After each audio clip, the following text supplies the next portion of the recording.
Hello বন্ধুরা, সবাইকে স্বাগত জানাই স্টাডি সাকসেস কোচিং সেন্টারে। বন্ধুরা, তোমরা জানো আমরা কয়েকদিন ধরে দিল্লি পুলিশ এসএসসি দিল্লি পুলিশের 2023-এ যে এক্সামগুলো হয়েছিল সেই কোশ্চেনগুলো আলোচনা করেছিলাম। সেখানে যে জেনারেল অ্যাওয়ারনেসের কোশ্চেনগুলো এসেছিলো, তো তোমাদের আগের ক্লাসেই বলে দিয়েছিলাম যে যেহেতু সামনে তোমাদের জিডির এক্সাম রয়েছে, সেই কারণে আজকে তোমাদের জন্য নিয়ে এসেছি সংবিধান থেকে গুরুত্বপূর্ণ 50খানা কোশ্চেন। খুবই গুরুত্বপূর্ণ কোশ্চেন। এই কোশ্চেনগুলো তোমাদের এসএসসির সকল এক্সামের জন্যই গুরুত্বপূর্ণ, শুধুমাত্র জিডির জন্য নয়, এসএসসির সকল এক্সাম, সে এমটিএস এর জন্যও কিন্তু খুবই গুরুত্বপূর্ণ এই ক্লাসটা। সো অবশ্যই দেখো, মোট টোটাল এখানে আজকে 51খানা কোশ্চেন রয়েছে, ঠিক আছে? তো প্রথম কোশ্চেনটা দেখো কি রয়েছে। ভারতীয় সংবিধানের কোন অনুচ্ছেদটি বিলগুলিতে রাজ্যপালের সম্মতির সাথে সম্পর্কিত? রাজ্যপালের সম্মতির সাথে সম্পর্কিত কোন অনুচ্ছেদ? তো এর সঠিক অ্যান্সার হয়ে যাবে অপশন নাম্বার 4, ধারা 200, অনুচ্ছেদ 200, যেটা হচ্ছে ভারতের সংবিধানের যে রাজ্যপালের সম্মতির সাথে সম্পর্কিত। এরপর 2 নম্বর কোশ্চেন দেখো, ড্যাশ বয়সী শিশুদের শিক্ষার সুযোগ প্রদান করা পিতামাতার একটি মৌলিক কর্তব্য। তো এই কোশ্চেনটা কিন্তু খুবই ইম্পর্টেন্ট কোশ্চেন, একটা প্রত্যেক এক্সামে আসে। তো এটা কত হয়ে যাবে না, হচ্ছে 6 থেকে 14 বছর বয়সী শিশুদের শিক্ষার সুযোগ প্রদান করা পিতামাতার একটি মৌলিক কর্তব্য। ভারতীয় সংবিধানের নিচের কোন ধারাটি কাজের অধিকার, শিক্ষার অধিকার, নির্দিষ্ট কিছু ক্ষেত্রে জনসাধারণের সহায়তার সাথে সম্পর্কিত? বলো, সংবিধানের কোন ধারা কাজের অধিকার, শিক্ষার অধিকার এবং নির্দিষ্ট কিছু ক্ষেত্রে জনসাধারণের সহায়তার সাথে সম্পর্কিত? তো এটা হচ্ছে ধারা 41 নম্বর ধারা। এরপরে ভারতীয় সংসদ 2002 সালে 86তম সাংবিধানিক সংশোধনী আইন অনুসারে এই আইন অনুমোদন করেছে, যা ড্যাশ বছর বয়সী শিশুদের জন্য প্রাথমিক শিক্ষার মৌলিক অধিকার প্রতিষ্ঠা করে। তো কোশ্চেনটা এখানে দেখো, আগে কোশ্চেনটা আলোচনা করলাম এক্ষুনি। এখানে তোমাদের যে যে কথাগুলো মনে রাখতে হবে, যার জন্য আমি কোশ্চেনটা দেখো, দু ধরনের এইভাবে কোশ্চেন আসতে পারে। তো বড় কোশ্চেন থেকে অনেকে ছেড়ে দিয়ে আসে, কিন্তু কোশ্চেনটা খুবই ইজি রয়েছে। মানে এক্ষুনি আমরা আলোচনা করলাম 6 থেকে 14 বছর বয়সী। তো এখান থেকে জেনে নাও ভালো করে যে এই যে সালটা মনে রাখবে, ভারতীয় সংসদ 2002 সালে 86তম সংশোধনী আইন, এই দুটো কথা ভালো করে মনে রাখবে। 2002 সালে 86তম সাংবিধানিক সংশোধনী আইন দ্বারা কিন্তু এটা অনুমোদন করা হয়েছিল যে 6 থেকে 14 বছর বয়সী শিশুদের জন্য কিন্তু প্রাথমিক শিক্ষা, এটা হচ্ছে মৌলিক অধিকার, ঠিক আছে? এরপরে চলে যাও, এখানে দেখো সংবিধান 86তম সাংবিধানিক সংশোধনীর মাধ্যমে শিক্ষার অধিকার কার্যকর করা হয়েছে। শিক্ষার অধিকার কার্যকর করা হয়েছে কততম সংশোধনী? 86তম সংশোধনী অনুসারে 6 থেকে 14 বছর বয়সী প্রতি বাচ্চার বিনামূল্যে এবং বাধ্যতামূলক শিক্ষার অধিকার রয়েছে। যে কথাগুলো বললাম এক্ষুনি ভালো করে মনে রাখো, খুবই কিন্তু ভেরি ভেরি ইম্পর্টেন্ট কিন্তু কোশ্চেন কিন্তু তোমাদের জন্য।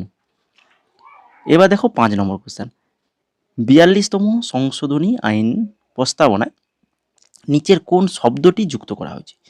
42তম সংশোধনী আইন, দুটো, একটা হচ্ছে 86তম সংশোধনী আইন আর একটা হচ্ছে 42তম সংশোধনী আইন। এই দুটো সংশোধনী আইন কিন্তু খুবই ইম্পর্টেন্ট। এই দুটো থেকে কিন্তু কোশ্চেন কিন্তু বারবার রিপিট হয়। তো এটা যেটা সঠিক অ্যান্সার হয়ে যাবে অপশান নাম্বার 4, যেটা রয়েছে সমাজতান্ত্রিক এবং ধর্মনিরপেক্ষ।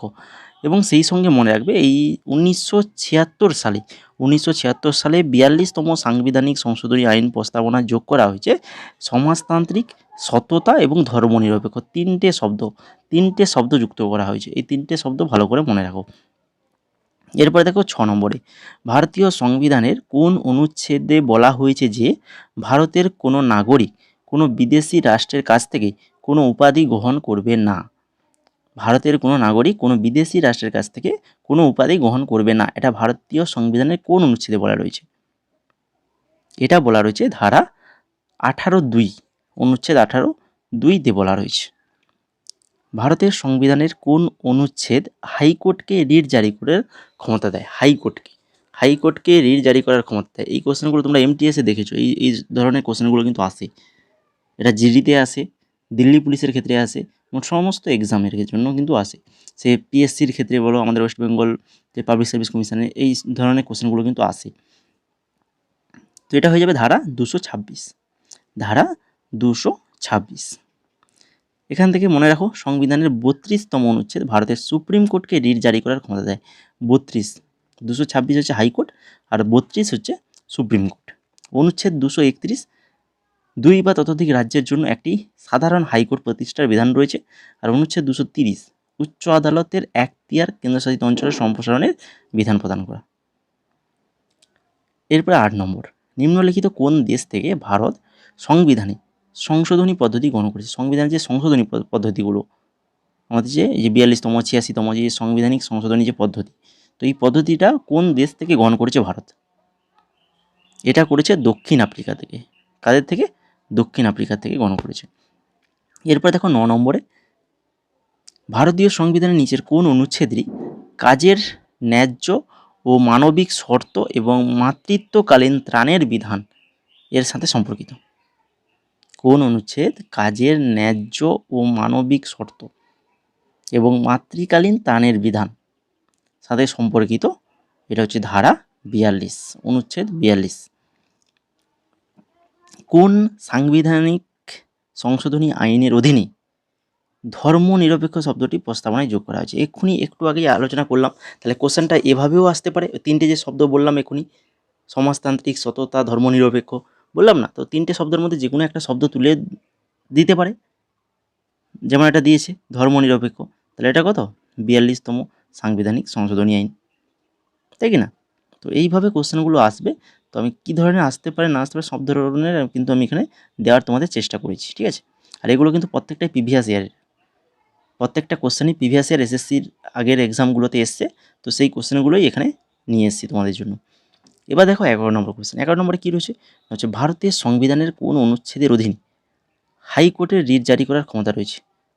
আচ্ছা, এটা লক্ষ্য করা হয়নি, এটা আগে তো এটা আলোচনা করলাম, ডবল হয়ে গেছে এটা, ঠিক আছে, ছাড়ো। এবার 12 নম্বর চলে যাও। ভারতের সংবিধানের কোন অনুচ্ছেদে বলা হয়েছে যে রাষ্ট্রপতি প্রয়োজনীয় বলে মনে করতে পারেন এমন সুপ্রিম কোর্টের বিচারকদের সাথে পরামর্শের পর রাষ্ট্রপতি তার হাতে এবং সিলমোহরের অধীনে সুপ্রিম কোর্টের বিচারকদের নিয়োগ করবেন? বলো, ভারতের সংবিধানে কোন অনুচ্ছেদে এটা বলা রয়েছে? তো এটা বলা রয়েছে অনুচ্ছেদ 124(2), 124(2)তে। তারপর দেখো ভারতের সংবিধানের অনুচ্ছেদ 25, প্রদত্ত বিবেকের স্বাধীনতা নিম্নলিখিত দুটি অনুচ্ছেদের কোনটি দ্বারা শক্তিশালী হয়েছে? ভারতের সংবিধানের অনুচ্ছেদ 25, প্রদত্ত বিবেকের স্বাধীনতা নিম্নলিখিত দুটি অনুচ্ছেদের কোনটির দ্বারা শক্তিশালী হয়েছে? অনুচ্ছেদ 27 এবং 28, 27 এবং 28 দ্বারা শক্তিশালী হয়েছে। ভারতীয় সংবিধানের অনুচ্ছেদ 350B সাথে সম্পর্কিত, বলো 350B কিসের সাথে সম্পর্কিত? এটা হচ্ছে ভাষাগত সংখ্যালঘুদের জন্য বিশেষ কর্মক্ষমতা, ভাষাগত সংখ্যালঘুদের জন্য বিশেষ কর্মক্ষমতা। এরপরে ভারতীয় সংবিধানের কোন অনুচ্ছেদে মৌলিক কর্তব্যগুলি উল্লেখ করা হয়েছে? মৌলিক কর্তব্যগুলো উল্লেখ করা হয়েছে ভারতের সংবিধানের কোন অনুচ্ছেদে? তো দেখো মৌলিক কর্তব্যের ক্লাস যদি তোমরা আমাদের করে থাকো তাহলে পেয়ে যাবে এটা, অনুচ্ছেদ 51A, অনুচ্ছেদ 51A। সংবিধানের পার্ট 4A এর অধীনে ধারা 51A এর মৌলিক কর্তব্যগুলি অন্তর্ভুক্ত। শরণ সিং কমিটির সুপারিশ অনুযায়ী 1976 সালে 42তম সাংবিধানিক সংশোধনীর মাধ্যমে নাগরিকদের মৌলিক দায়িত্ব বা কর্তব্যের ধারণাটি ভারতীয় সংবিধানে অন্তর্ভুক্ত করা হয়েছে। সেই সঙ্গে মনে রাখো সর্বপ্রথম ভারতীয় নাগরিকদের মৌলিক কর্তব্যের সংখ্যা ছিল 10টি। পরবর্তী 2002 সালে 86তম সাংবিধানিক সংশোধনীর মাধ্যমে আরও একটি মৌলিক কর্তব্য যুক্ত করা হয়। তো বর্তমানে তাহলে এখন মৌলিক কর্তব্য কতগুলো রয়েছে? 11টি, ঠিক আছে। তো এই কথাগুলো মনে রাখবে, খুবই ইম্পর্ট্যান্ট তথ্য তোমাদের জন্য। এরপর দেখো 16 নম্বরে, কোন সাংবিধানিক সংশোধনী আইন সুপ্রিম কোর্ট এবং হাইকোর্টকে বিচারকের নিয়োগের কলেজিয়াম পদ্ধতিকে প্রতিস্থাপন করেছে? কোন সাংবিধানিক সংশোধনী আইন সুপ্রিম কোর্ট এবং হাইকোর্টের বিচারক নিয়োগের কলেজিয়াম পদ্ধতিকে প্রতিস্থাপন করেছে? তো এটা হচ্ছে 99তম সংশোধনী আইন, 99তম সংশোধনী আইন। 99তম সাংবিধানিক সংশোধনী আইনের মাধ্যমে সুপ্রিম কোর্ট এবং হাইকোর্টের বিচারক নিয়োগের কলেজিয়াম পদ্ধতির পরিবর্তে ন্যাশনাল জুডিশিয়াল অ্যাপয়েন্টমেন্ট কমিশন হয়েছে। NJSC, national judicial appointment commission হয়েছে। 17 নম্বর দেখো, কোন সাংবিধানিক সংশোধনী আইনটি 38 অনুচ্ছেদকে সংশোধন করেছে, যা রাষ্ট্রীয় নীতির নির্দেশমূলক নীতির অধীনে গণনা করা হয়েছে এবং আয়, স্থিতি, সুযোগ সুযোগগুলিতে অসমতা কমানোর জন্য রাজ্যকে নির্দেশ দিয়েছে। বলো, 38 নম্বর অনুচ্ছেদকে সংশোধন করেছে কোন সংশোধনী? সেটা হচ্ছে 44তম সংশোধনী। এরপরে মূল সংবিধানে 395টি ধারা পাঠ ড্যাশ বিভক্ত ছিল। মূল যে সংবিধান সেখানে 395টা ধারা ছিল, আর পাঠ কত ছিল না হচ্ছে পাঠ 22 বিভক্ত ছিল। আর মূল সংবিধানের 22টি অংশ, 12টি তফসিল। কটা তফসিল? 12টি তফসিল, আর হচ্ছে 395টি ধারা। এই তিনটে কথা মনে রাখবে। এরপর দেখো 19 নম্বর, নিচের কোন ধারাটি সংখ্যালঘুদের তাদের পছন্দের শিক্ষা প্রতিষ্ঠান প্রতিষ্ঠা ও পরিচালনা করার অধিকার প্রদান করে? নিচের কোন ধারাটি সংখ্যালঘুদের তাদের পছন্দের শিক্ষা প্রতিষ্ঠান প্রতিষ্ঠা এবং পরিচালনা করার অধিকার প্রদান করে? এটা হচ্ছে 30 নম্বর ধারা। 30 নম্বর ধারায় বলা রয়েছে। এরপরে নিচের কোন সাংবিধানিক সংশোধনী আইন ভারতীয় সংবিধানে মৌলিক কর্তব্য যুক্ত করেছে? নিচের কোন সাংবিধানিক সংশোধনী আইন ভারতীয় সংবিধানে মৌলিক কর্তব্য যুক্ত করেছে? এটা হচ্ছে 42তম সংশোধনী। এরপর অস্পৃশ্যতা নিচের কোন মৌলিক অধিকারের পরিপন্থী?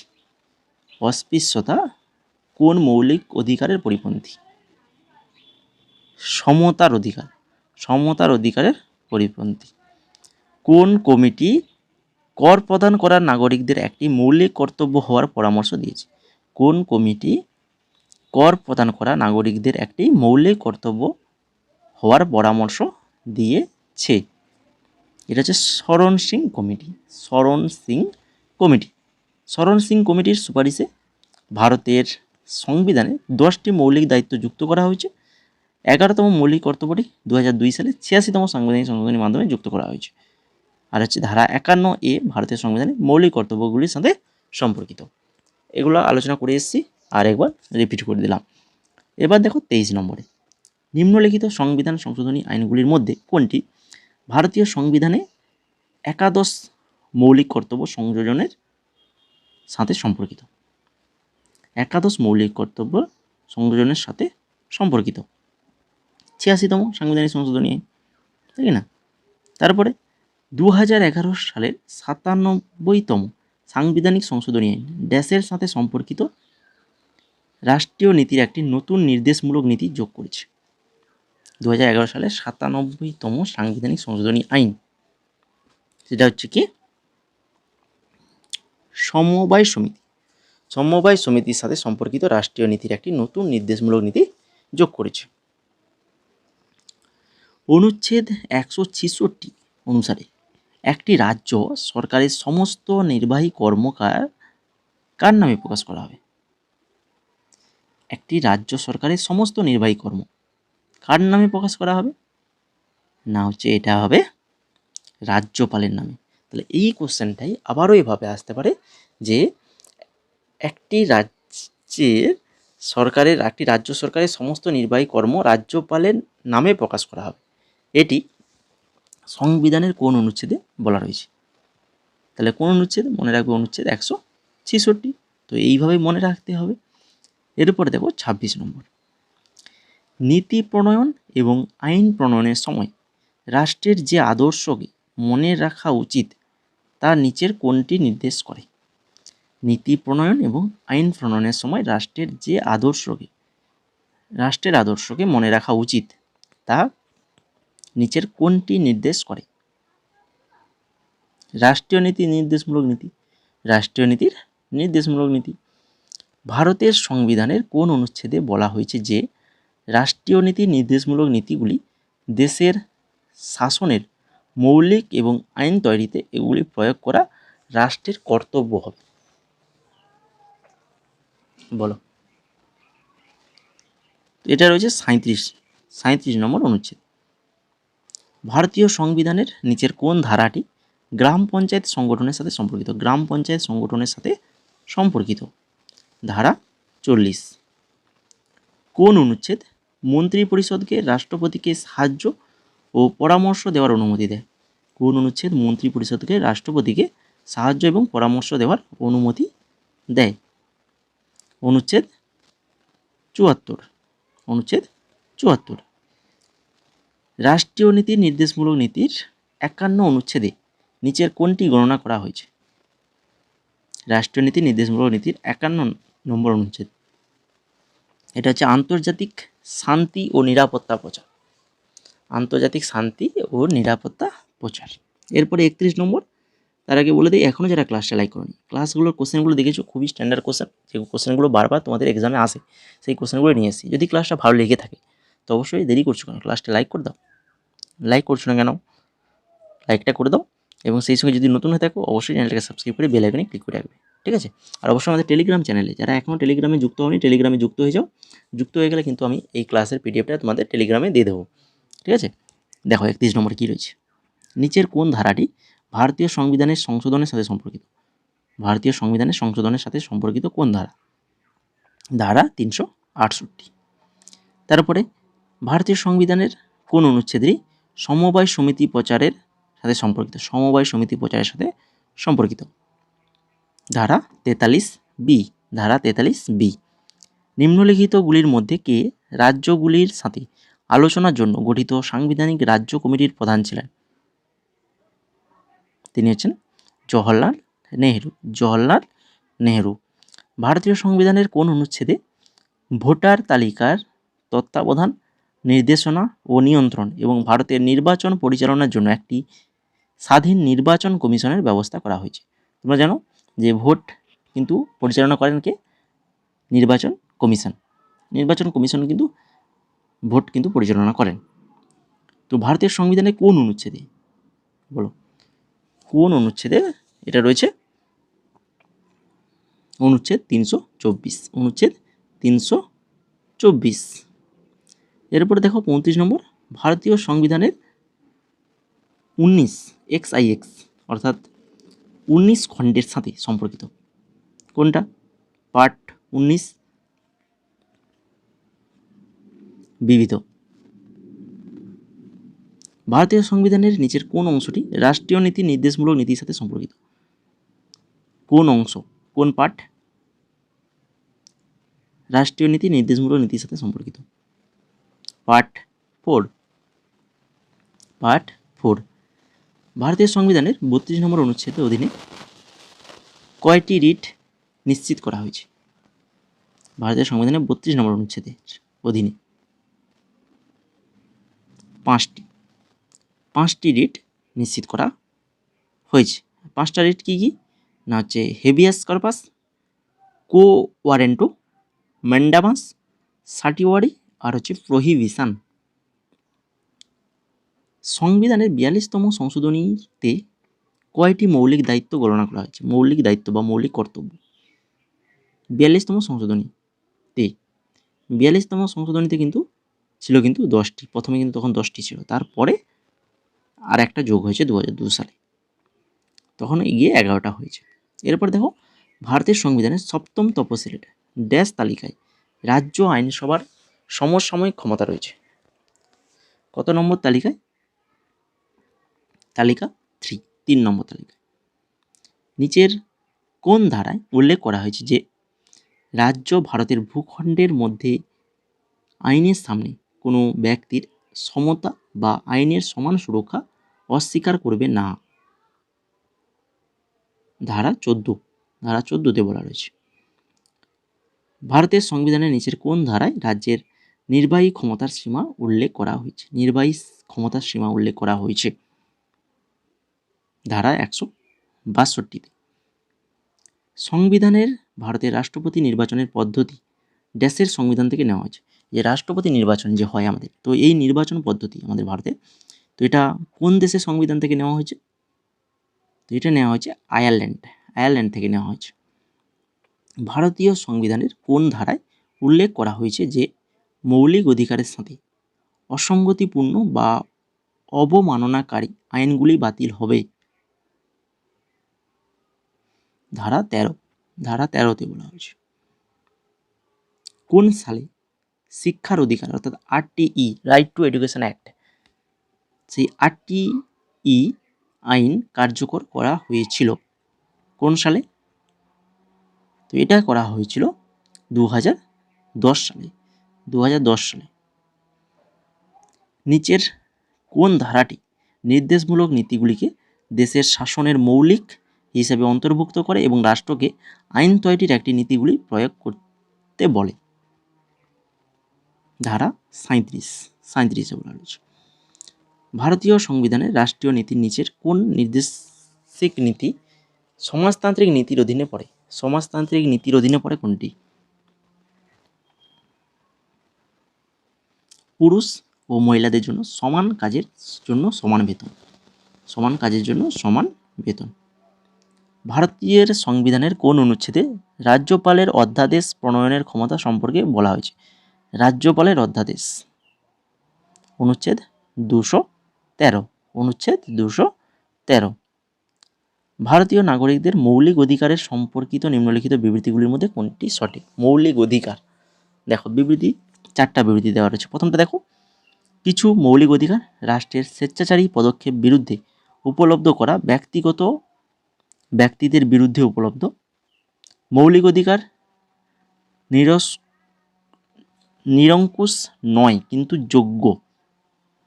সংসদ মৌলিক অধিকার কমাতে বা বাতিল করতে পারে কিন্তু ভারতীয় সংবিধানে মৌলিক কাঠামো প্রভাবিত করে না। আর ডিতে রয়েছে মৌলিক অধিকারের অধীনে সংক্ষুব্ধ ব্যক্তির সরাসরি সুপ্রিম কোর্টে যেতে পারে না, তবে তারা সরাসরি হাইকোর্টে যেতে পারে। কোনটা হবে তাহলে বলো দেখি, কোনটা সঠিক? তো দেখতেই পাচ্ছ অপশান যেটা ডিতে রয়েছে, ডিটা তো একদম ভুল, আমরা খুব ভালোভাবেই চোখে পড়ছি। কেন মৌলিক অধিকারের অধীনে সংক্ষুব্ধ ব্যক্তি সরাসরি সুপ্রিম কোর্টে যেতে পারবে না বলছে। তো সরাসরি সুপ্রিম কোর্টে যেতে পারবে, তারা সরাসরি সুপ্রিম কোর্টে যেতে পারবে না, তারা সরাসরি হাইকোর্টে যেতে পারে। তো এটা ভুল রয়েছে, বাকি ABC এ 3টে কথা কিন্তু ঠিক রয়েছে। ঠিক আছে, তাহলে সেই হিসাবে আমাদের কোন অপশানটা তাহলে ঠিক হচ্ছে? অপশান ABC, আচ্ছা 3 নম্বরে রয়েছে, তাহলে 3 নম্বর অপশান আমাদের কিন্তু সঠিক হয়ে যাবে। ঠিক আছে, এরপর দেখো 49, নিম্নলিখিত বিষয়গুলির সাথে ভারতের সংবিধানের 123 অনুচ্ছেদ এবং 213 অনুচ্ছেদ যুক্ত। 123 আর 213 বলো কোন বিষয়, কোনটা? না হচ্ছে যে অধ্যাদেশ তৈরির ক্ষমতা, এটা সংবিধানের কোন অনুচ্ছেদের সাথে যুক্ত? 123 এবং 213। সংবিধানের মৌলিক কাঠামো কে প্রভাবিত না করে কে সংবিধানের কোনো অংশ সংশোধন করতে পারে? সংবিধানের মৌলিক কাঠামোকে প্রভাবিত করবে না করেই তিনি কিন্তু সংবিধানের কোনো অংশ সংশোধন করতে পারেন।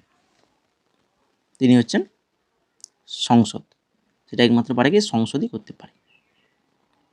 এরপরে লাস্ট কোশ্চেন, 11 নম্বর কোশ্চেন, 1976 সালে ভারতের সংবিধানের নিচের কোনটি যুক্ত করা হয়েছে? 1976 সালে সেটা যুক্ত করা হয়েছে যে মৌলিক কর্তব্যটা যুক্ত করা হয়েছে, মৌলিক কর্তব্য। ঠিক আছে, অপশন নম্বর 3 সঠিক অ্যান্সার। তো এই ছিল মোট 50খানা কোশ্চেন, কারণ একটা কোশ্চেন রিপিট হয়েছে, তো টোটাল 50খানা কোশ্চেন ছিল। তো খুবই ইম্পর্টেন্ট কোশ্চেন, তোমাদের জন্য গুরুত্বপূর্ণ। যদি ক্লাসটা ভালো লেগে থাকে তো অবশ্যই বলবো ক্লাসটা লাইক করে দাও, বন্ধুদের শেয়ার করে দাও। চ্যানেল নতুন হয়ে থাকলে অবশ্যই চ্যানেলটিকে সাবস্ক্রাইব করে বেল আইকনে ক্লিক করে দাও।